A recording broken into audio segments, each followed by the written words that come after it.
வாகர பிரதேச சபையினுடைய நடவடிக்கைகள் எதிர்கால வேலை திட்டங்கள் சம்பந்தமாக கலந்துரையாடப்பட்டது. இதுவே மிக முக்கியமாக நாங்கள் இனங்கண்ட ஒரு பிரச்சனை தான் வாகர பிரதேச சபைக்கு ஒரு மிகவும் வருமானம் குறைந்த ஒரு பிரதேச சபையாக இருக்கின்றது.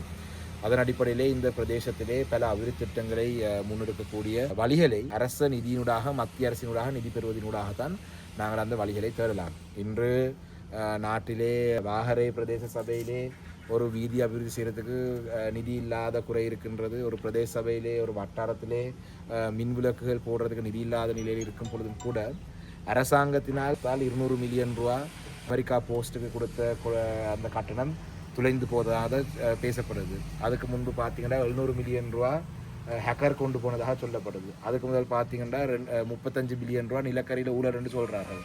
அதோட பார்த்தீங்கன்னு சொன்னால் டீசல் எரிபொருள் இறக்குமதியிலே ஊழல்னு சொல்கிறாங்க. அப்போ வாகரே போல பிரதேச சபைகள்லேயும் இருக்கிற மக்கள் இந்த பிரதேசத்தில் இருக்கிற மக்களோட வரி காசையும் வைத்து தான் ட்ரெஷரிக்கு நிதி வருது.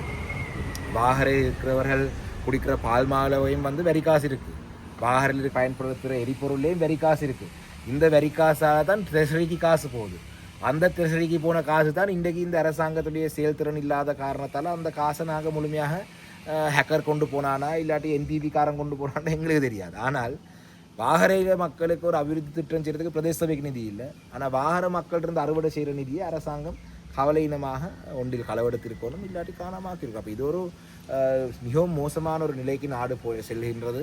நான் அடிக்கடி சொல்கிற விடையும் இந்த அரசாங்கத்தை திருத்தி எங்களோட பிரச்சனையை தீர்த்து கொள்ள வேணுமென்றதான் எங்களோட நோக்கமே தவிர அரசாங்கத்தை விட்டு போகணுமென்ற நோக்கத்தை நாங்கள் இந்த கருத்தை சொல்லல. ஆனால் இந்த விடயங்கள் சம்பந்தமாக அரச தரப்பு கவனமாக தங்களுடைய கரசினை செலுத்த வேணுமென்றது தான் என்னுடைய நிலப்பாடு.